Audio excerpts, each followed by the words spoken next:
Comprender un poco mejor el castellano. Elaboración propia. Es conveniente para cualquiera que se decida a aprender el castellano conocer, aunque solo sea superficialmente, los orígenes del mismo, esto es, su punto de partida y cómo se fue forjando a lo largo del tiempo, porque sin duda ayudará a comprender mejor el idioma objeto de aprendizaje, y en cualquier caso, ayudará seguro a comprender mejor la cultura e idiosincrasia de los usuarios reales de la lengua española. Pues bien, remontándonos a los orígenes del castellano, hay que señalar que comenzó siendo un dialecto del latín. En esa época, los romanos habían conquistado la península ibérica.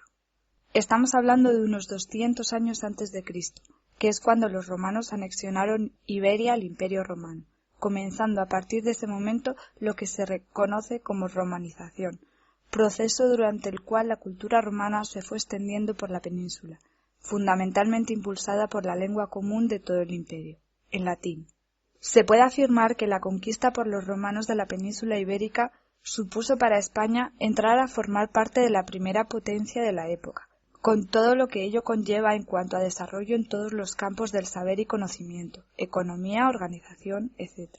Además, sirvió para establecer normas y criterios comunes en todo el territorio español, que hasta el momento había consistido en un conjunto de pueblos dispersos con caracteres distintos y sin intención de unir sus fuerzas en una empresa común. Tuvo que ser un agente exterior, esto es, Roma, quien sentara las bases de la futura nación, dando cohesión al conjunto de pueblos habitantes de Iberia. Retomando el relato de los orígenes del castellano, nos encontramos así con una lengua externa que el Imperio Romano trató de imponer en los territorios conquistados de la península. Cada pueblo, no obstante, habitante de Iberia, tenía su propia lengua de comunicación. Como no podía ser de otra forma, el latín se enriqueció de vocablos de las lenguas propias de cada pueblo, y no solo eso, sino que se transformó en un nuevo dialecto, principalmente en la zona de Cantabria, Burgos, Álava y La Rioja, todas ellas provincias del norte de España. Lo anterior es un hecho habitual cuando una nueva lengua es impuesta a un pueblo con lengua propia. La lengua impuesta evoluciona de acuerdo con la cultura y carácter de las gentes que han de utilizarla. Esta evolución se produjo a lo largo de los siglos siguientes a la conquista de la península ibérica por parte de los romanos. Fue sin duda un proceso lento, y principalmente se produjo en las provincias anteriormente señaladas por ser lugares donde la romanización fue más dificultosa y en definitiva menos intensa. Se produjo así un caldo de cultivo idóneo para la generación de un dialecto propio que con el tiempo se convirtió en el idioma popular del Reino de Castilla. Así, el proceso de formación del dialecto castellano se acelera a partir del siglo VIII con la caída del Imperio Romano, y es en el Reino de Castilla, con el transcurrir de los siglos venideros, donde encuentra mayor auge.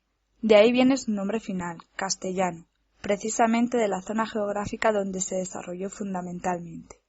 Los primeros escritos en este dialecto fueron realizados por unos monjes a finales del siglo X.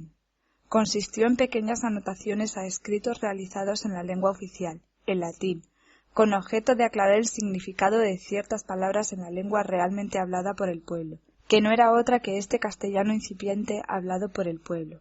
En un propósito eminentemente práctico, los monjes pensaron que era necesario hacer estas aclaraciones al margen del escrito formal, para que el pueblo comprendiera bien el significado del escrito.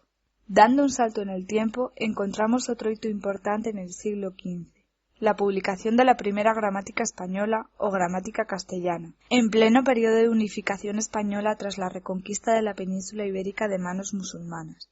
Es la gramática de Antonio de Nebrija, publicada en Salamanca, ciudad universitaria de gran significación en la época referida. Con el descubrimiento de América en 1492 por Cristóbal Colón, avalado por los reyes católicos, el castellano encuentra un nuevo lugar de expansión y fue la lengua exportada por los conquistadores españoles a través de todo el continente. El castellano no fue la única lengua que evolucionó del latín. Otros dialectos se formaron y actualmente constituyen lenguas también habladas en ciertas regiones de España, conviviendo con la lengua oficial del Estado que es el castellano.